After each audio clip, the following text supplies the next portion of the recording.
اعوذ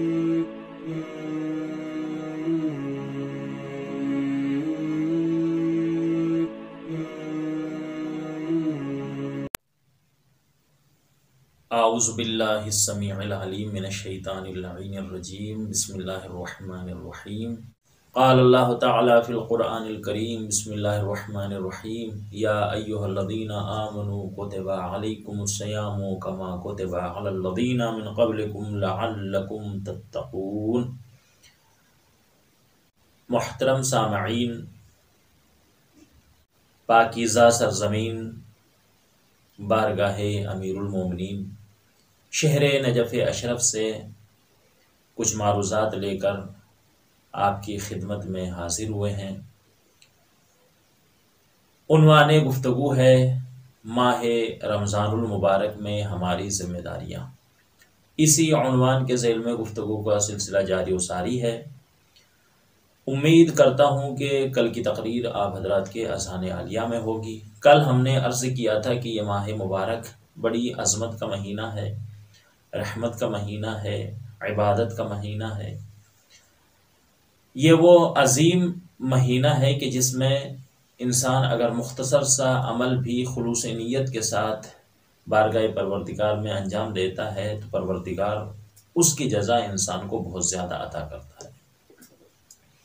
کل کی تقریر میں ہم نے شب قدر کے سلسلے میں گفتگو کی تھی کہ شب قدر کے معنی کیا ہیں اور اس کی عظمت کیا ہے۔ اس کی عظمت کے لیے چھٹے امام کا یہ قول ہی کافی ہے کہ پورے سال کا سب سے بہترین اور سب سے عظیم مہینہ رمضان ہے اور رمضان کے دل کو شب قدر کہتے ہیں۔ اور ہم نے عرض کیا تھا کہ جناب فاطمۃ الزہراء صلوات اللہ علیہا ہماری جانیں قربان ہوئے شہزادی کونین کے اوپر، شہزادی اس رات کی عبادت کے لیے بہت زیادہ اہتمام کرتی تھی۔ یقیناً یہ شب قدر بہت عظیم رات ہے اور ایسی رات ہے کہ روایت میں ہے کہ اگر انسان اس شب میں اعمال کو انجام دیتا تو گویا کہ ایسا ہے کہ اس نے 170 سال عبادت کی ہو۔ 170 سال، سبحان اللہ۔ پیغمبر اسلام روحی لہ الفدا فرماتے ہیں کہ اگر کوئی انسان اس شب میں بیدار رہے اور عبادت پروردگار میں اس رات کو گزارے تو پروردگار اس کے تمام گناہوں کو معاف کر دیتا ہے، مگر اس شرط کے ساتھ کہ اس کا دل نور ایمان سے منور ہو۔ اگر اس کا دل نور ایمان سے منور ہے، وہ خدا رسول اور اہل بیت علیہ السلام پر ایمان رکھتا ہے اور وہ ایمان رکھتے ہوئے اس اعمال کو انجام دیتا ہے، شب قدر کے اعمال کو انجام دیتا ہے، تو پروردگار اس کے تمام گناہوں کو معاف کر دیتا ہے۔ بعض روایت میں یہاں تک بھی آیا ہے کہ وہی انسان کے جو سال بھر تک رحمت پروردگار کا متمنی ہوتا ہے، امید میں ہوتا ہے، جب ماہ مبارک رمضان آتا ہے تو خود رحمت پروردگار اس کی تلاش میں ہوتی ہے، اور جب یہ رمضان المبارک شروع ہوتا ہے تو چاروں طرف سے رحمت پروردگار مومن انسان کو گھیر لیتی ہے، سایہ فکن ہوتی ہے رحمت پروردگار اس کے اوپر۔ وقت گزرتا رہتا ہے اور مومن انتظار کرتا ہے کہ کب شب قدر آئے۔ جب شب قدر آتی ہے تو اس میں اعمال کرتا ہے، اور بعض روایت میں ہے کہ جیسے ہی رمضان المبارک ختم ہوتا تو انسان گناہوں سے ایسے پاک و پاکیزہ ہوتا ہے کہ جیسے نو مولود بچہ جب دنیا میں آتا ہے تو گناہوں سے پاک و پاکیزہ ہوتا ہے۔ عزیزان گرامی، یہ شب قدر بڑی عظیم رات ہے۔ ارشاد رب العزت ہو رہا ہے انا انزلناہ فی لیلۃ القدر، ہم نے قرآن مجید کو لیلۃ القدر میں نازل کیا ہے۔ عزیزان گرامی، یہی وہ عظیم رات ہے کہ جس میں پروردگار عالم نے قرآن جیسی عظیم کتاب کو نازل کیا ہے۔ ارشاد رب العزت ہو رہا ہے انا انزلناہ فی لیلۃ القدر، بے شک ہم نے قرآن مجید کو شب قدر میں نازل کیا ہے۔ یہ سورہ قدر جو بہت چھوٹا سا سورہ ہے لیکن اس کی بڑی عظمت ہے، تاکید کی گئی ہے، مستحب ہے کہ انسان اپنی تمام فریضہ نمازوں میں اس کو تلاوت کرے الحمد کے بعد۔ کیوں؟ وجہ کیا ہے؟ اور بھی بہت سورے ہیں لیکن اس کی تاکید کیوں زیادہ آئی ہے؟ اس کی اور سورہ قل ھو اللہ کی تاکید بہت زیادہ آئی ہے روایتوں میں۔ وجہ کیا ہے کہ سورہ قدر کی تاکید ہے؟ اس لیے کہ جب انسان اپنی واجب نمازوں میں روزانہ کئی بار اس سورے کی تلاوت کرے گا تو انسان کو بار بار شب قدر کی یاد آتی رہے گی، اور انسان منتظر رہے گا کہ کب رمضان المبارک کا مہینہ آئے اور کب اس میں شب قدر آئے اور میں اس میں اعمال کر کے اپنے پروردگار کو راضی کر لوں۔ اسی لیے اس کی تاکید کی گئی ہے۔ تو خدا ارشاد فرما رہا ہے انا انزلناہ فی لیلۃ القدر، بے شک ہم نے قرآن مجید کو شب قدر میں نازل کیا۔ وما ادراک ما لیلۃ القدر، اور آپ کو کیا معلوم ہے کہ لیلۃ القدر کیا ہے؟ آپ کیا سمجھ سکتے ہیں لیلۃ القدر کی عظمت کو؟ لیلۃ القدر خیر من الف شہر، لیلۃ القدر 1000 مہینوں سے افضل ہے۔ کیا مطلب 1000 مہینوں سے افضل ہے؟ کہ یہاں پر شب قدر کا اور 1000 مہینوں کا تقابل ہو رہا ہے؟ نہیں، عبادت کے اعتبار سے، یعنی انسان اگر 1000 مہینہ عبادت کرے تو وہ عبادت ایک طرف ہے، اور اگر انسان شب قدر میں عبادت کرے تو وہ عبادت 1000 مہینوں کی عبادت سے افضل ہے۔ سبحان اللہ، یہ کوئی روایت اور حدیث نہیں ہے، قرآن کی آیت ہے۔ لیلۃ القدر خیر من الف شہر، ایک شب قدر 1000 مہینوں کی عبادت سے افضل ہے۔ اب شب قدر میں ہوتا کیا ہے؟ تنزل الملائکۃ والروح، اس شب قدر میں ملائکہ آسمان سے نازل ہوتے ہیں اور روح نازل ہوتا ہے۔ روح کیا ہے؟ روح کے بارے میں اختلاف ہے علماء میں، کہ اکثر نے لکھا ہے کہ یہاں پر روح سے مراد روح الامی یعنی جبریل علیہ السلام ہے۔ تو عزیزان گرامی، یہ شب قدر بڑی عظیم رات ہے اور اس میں بہت سارے اعمال ہیں۔ جیسے میں نے ذکر کیا تھا کہ مشترک اعمال جو ہیں ان تینوں شبوں کے، وہ یہ ہیں کہ سب سے پہلے غسل کرے۔ لیکن غسل کب کرنا ہے؟ علامہ مجلسی علیہ الرحمہ بحار الانوار میں فرماتے ہیں کہ انسان کو چاہیے کہ غسل غروب آفتاب کے وقت کرے، تاکہ اسی غسل کے ساتھ نماز مغرب کو ادا کرے۔ نماز مغرب پڑھنے کے بعد، نماز عشاء پڑھنے کے بعد پھر انسان کو چاہیے کہ وہ مصلی عبادت پر اس نیت سے کھڑا ہو کہ اب وہ شب قدر کے اعمال انجام دینا چاہتا ہے۔ تو سب سے پہلے 2 رکعت نماز پڑھے جیسے کل ہم نے ذکر کیا تھا، اس کے بعد 2 رکعت نماز پڑھنے کے بعد پھر 70 مرتبہ استغفار کرے جیسے ہم نے کل ذکر کیا تھا، استغفر اللہ و اتوب الیہ۔ اور یہ 3 عمل کرنے کے بعد پھر انسان کے لیے ضروری ہے کہ وہ قرآن مجید کو کھولے، اپنے سامنے رکھے اور اس دعا کو پڑھے، اللہم انی اسألک بکتابک المنزل وما فیہ وفیہ اسمک الاکبر واسماؤک الحسنى وما یخاف ویرجى ان تجعلنی من عتقائک من النار۔ اس کے بعد انسان بارگاہ پروردگار میں اپنی حاجتوں کو طلب کرے، پروردگار انشاءاللہ اس دعا اور اس شب کے صدقے میں اس کی دعا کو قبول فرمائے گا۔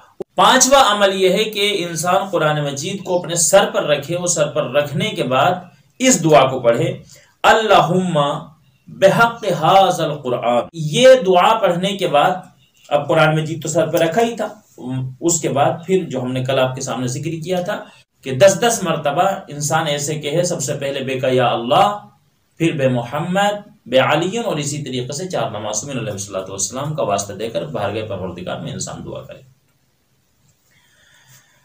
اور جو ہم نے ذکر کیے تھے اس کے بعد اعمال، مشترکہ اعمال میں، وہ آپ کے اذہان عالیہ میں ہوں گے۔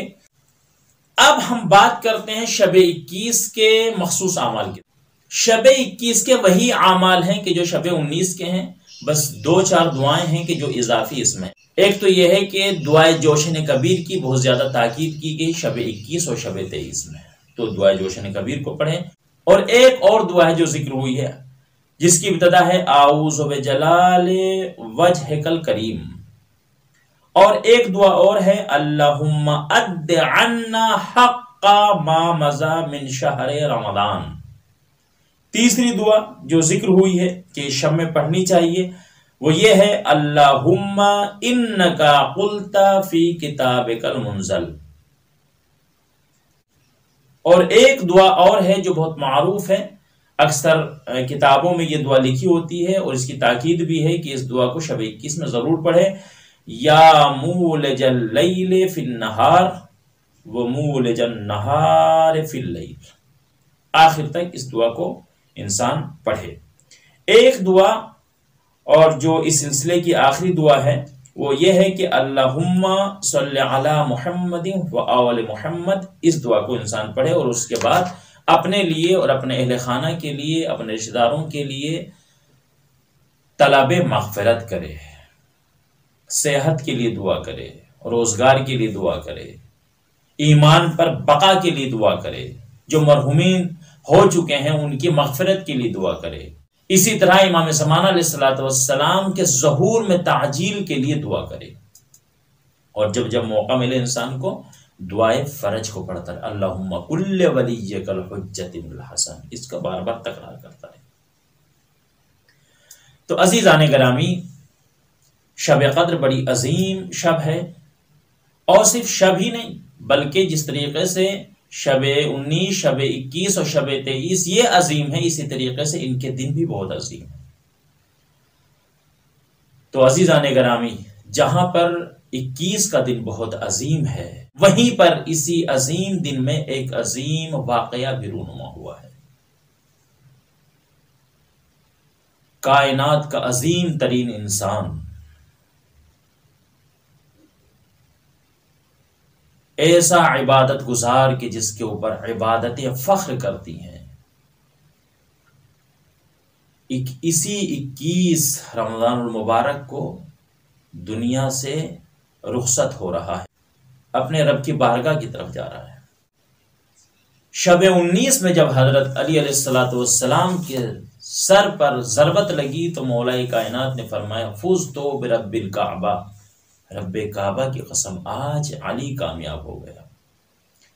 علی نے اتنی جنگیں فتح کی ہیں، کسی موقع کے اوپر بھی اپنی کامیابی کا اعلان نہیں کیا مولا کائنات نے۔ جنگ خندق کو فتح کیا، کامیابی کا اعلان نہیں کیا۔ جنگ خیبر کو فتح کیا، کامیابی کا اعلان نہیں کیا۔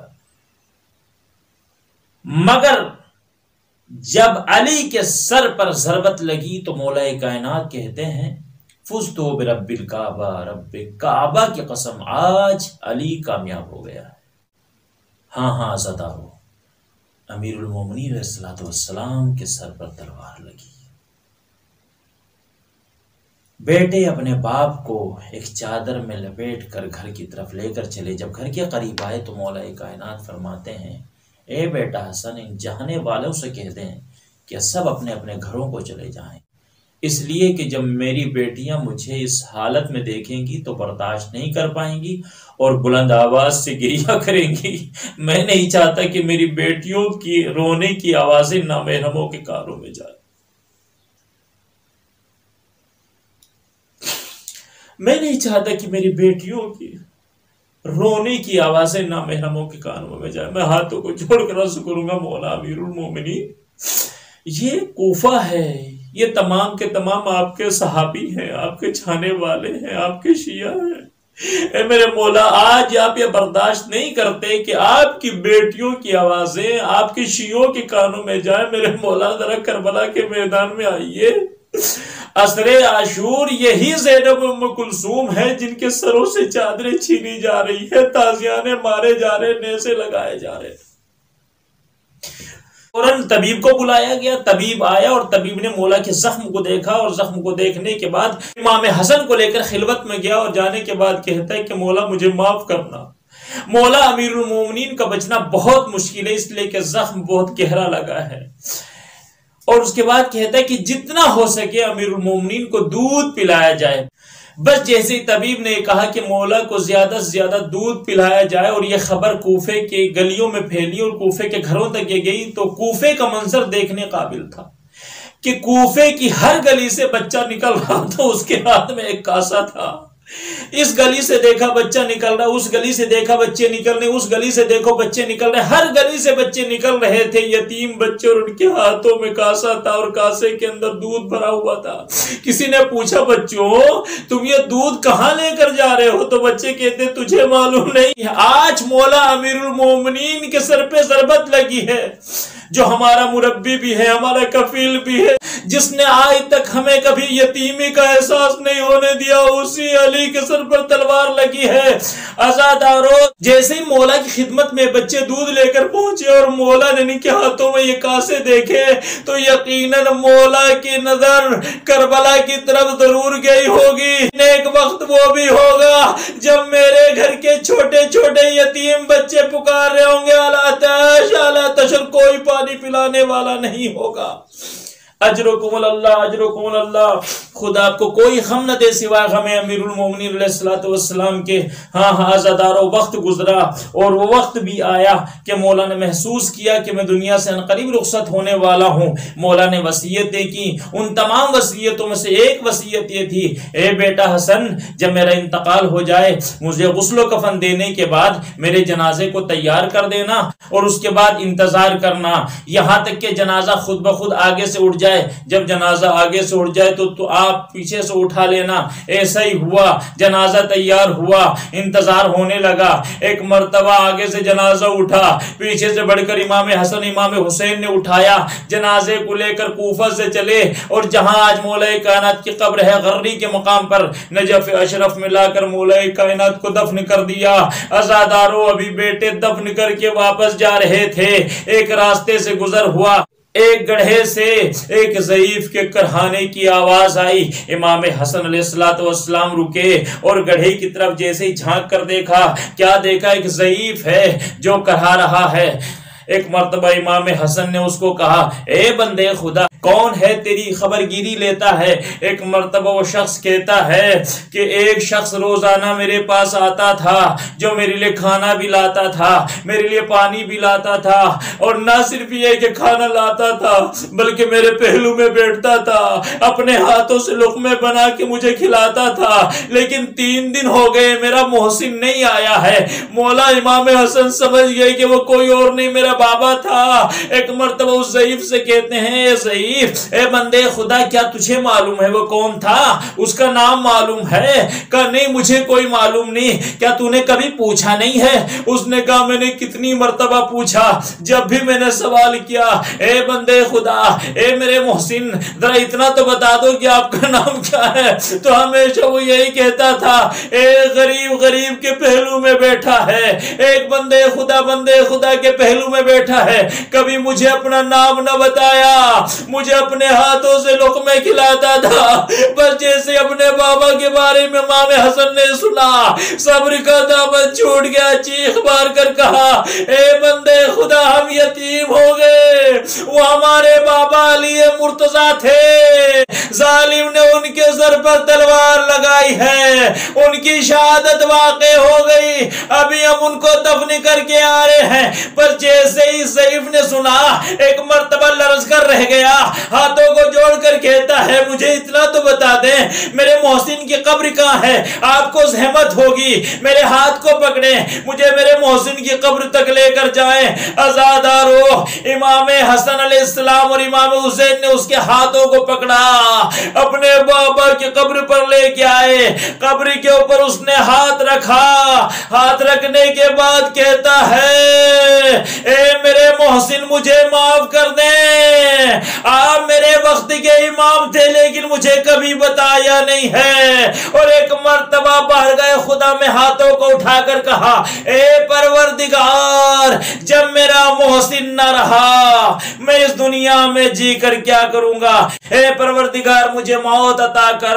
اسی وقت امر پروردگار ہوا، اس کی روح قفس عنصری سے پرواز کر گئی۔ میں کہوں گا امیر المومنین، آپ تنہا نہیں گئے اس دنیا سے، آپ کے پیچھے پیچھے آپ کا چاہنے والا بھی آ رہا ہے۔ اللہ